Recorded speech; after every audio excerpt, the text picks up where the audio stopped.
They say every prison holds stories of crime, punishment, and regret. But some stories never make it to the record books. Some are buried, erased, sealed shut behind walls that were never meant to be opened. Jonathan Malik wasn't just another man seeking the truth. He was the son of a man who vanished chasing it.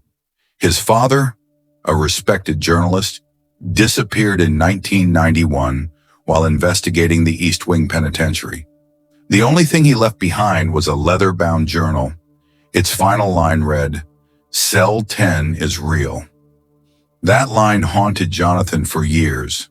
3 decades later, with the East Wing decommissioned and abandoned, Jonathan finally got access. A special clearance. One chance to walk into the place that had taken his father. Armed with a flashlight, a body camera, and the journal, Jonathan entered the desolate corridors. Something didn't add up. The official blueprints listed only 9 solitary cells. But there was a space between cell 9 and cell 11. A space walled off, covered roughly in aged brick and plaster. He measured it. It didn't match the records.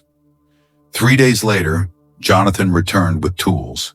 He carefully removed the layers of wall. Behind it was a thick steel door. No handle, no label, only a message scratched deep into the surface. Justice dies in the dark. There was a small, outdated access panel beside it. After hours of trial and error, Jonathan unlocked the door. It creaked open.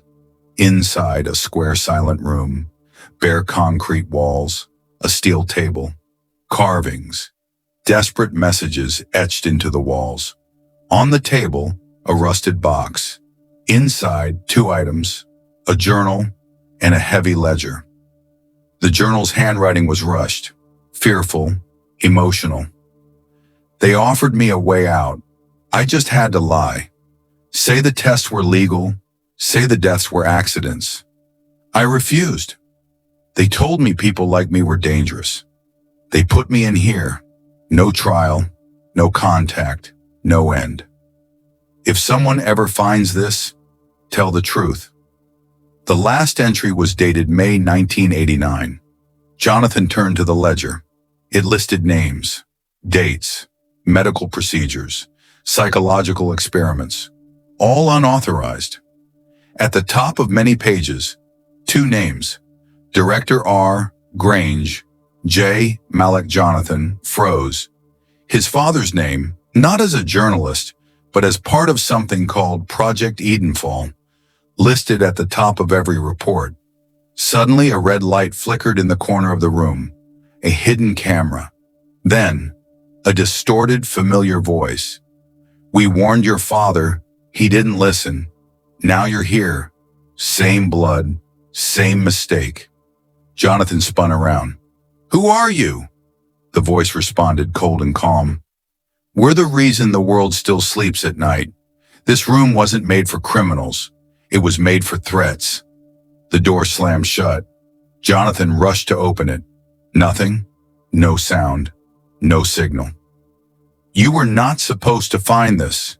Now you'll stay, like the others." Then, silence. But Jonathan had planned for this. His camera had been streaming live to a secure server.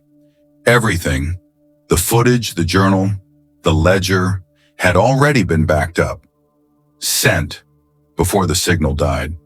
4 days later, a group of digital journalists received an anonymous link.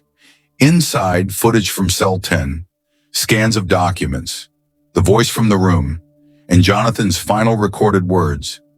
They built prisons not to contain criminals, but to erase the truth. My name is Jonathan Malik, and if you're watching this, I didn't make it out, but the story did. Within hours, the footage spread globally. Cell 10 exploded across every platform. Officials denied it. Governments dismissed it, but whistleblowers began to speak out. One former guard confessed, "There was no Cell 10, officially, but I saw it, and we were told, if we talked, we'd end up there too." Investigations launched worldwide, but still, No one knew what happened to Jonathan. 17 days later, a team of independent investigators, following metadata from Jonathan's footage, located a sealed hatch outside the prison service tunnels. They forced it open. Inside, weak, cold, but alive, was Jonathan Malik. He had escaped, not by force, but through exposure. The moment the footage leaked, they abandoned the site. Jonathan waited. Weeks later, Jonathan stood before a panel of international reporters. His voice was clear. They erased people. They called it protection. I call it what it was, murder in slow motion. But the silence is broken now, and Cell 10 is no longer a secret. Jonathan didn't seek fame. He vanished again, on his own terms. Some say he's helping others uncover hidden truths. But one thing is certain. Truth was locked away in Cell 10, and one man brought it back.